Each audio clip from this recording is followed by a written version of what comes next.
Ala Carla hihinto na kaya sa pag-vlog nito sa Team Kalingap mga Kalingap? Yan ating pag-uusapan mamaya.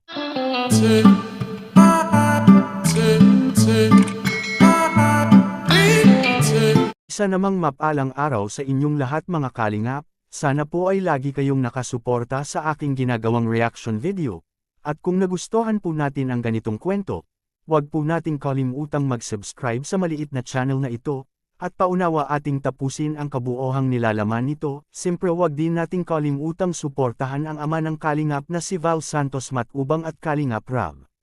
Alam kong marami ang nakaisip ngayon sa kay Carla kung magpapatuloy pa ba ito sa paggawa ng video sa Team Kalingap, kung ating babalikan ang episode 38 kung saan ginawa ang isang malaking okasyon sa bagong bahay ni Carla, ay makikita po natin mga Kalingap sa isang video na nag-usap-usap sila Papa Joms at Carla, at napatanong ito kay Papa Joms mga Kalingap kung anong gagawin na ni Carla pagkatapos ng cutting ribbon mga Kalingap.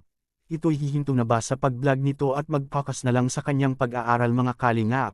Mapapaisip talaga tayo ng ganito mga Kalingap, sapagkat natupad na ang kanyang pangarap sa buhay na magkaroon ng sariling bahay, at natupad ito dahil kay Kalingap Rab mga Kalingap. At kung hihinto man ito sa pag-vlog mga Kalingap ay kay Kalingap Rab na ang desisyon na iyon, dahil malaki ang race pito kay Carla kay Kalingap Rab at ang buong members nito sa Team Kalingap. Sana hindi siya hihinto nito sa Team Kalingap dahil marami ang manghihinayang nito, at mamimiss siya ng gusto sa kanyang mga fans mga Kalingap, at sana bigyan pa rin siya ng pansin kay Kalingap Rab at ipagpatuloy nito ang serye ng Jumpscare mga Kalingap. Hiling ng mga fans kay Carla na sana hindi ito magbago at stay humble pa rin na isang simpleng babae, na lagi nating nakikita mga Kalingap na kahit tapos na ang kanyang minimithi sa buhay, sana naman ay magpatuloy pa rin siya sa paggawa ng mga video.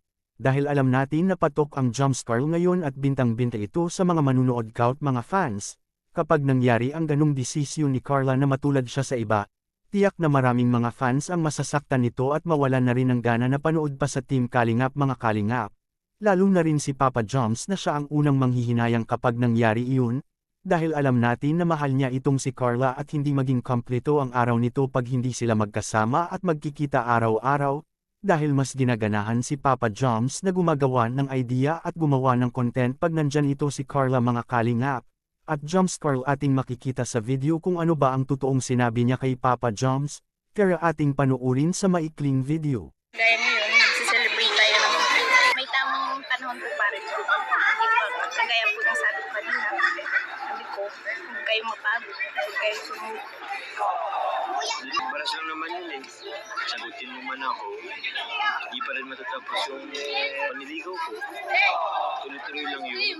Kayong mga Kalingap magpapatuloy pa kaya siya sa paggawa ng mga vlog, at magpatuloy bigay ng saya sa mga manunood. Please comment and God bless us all.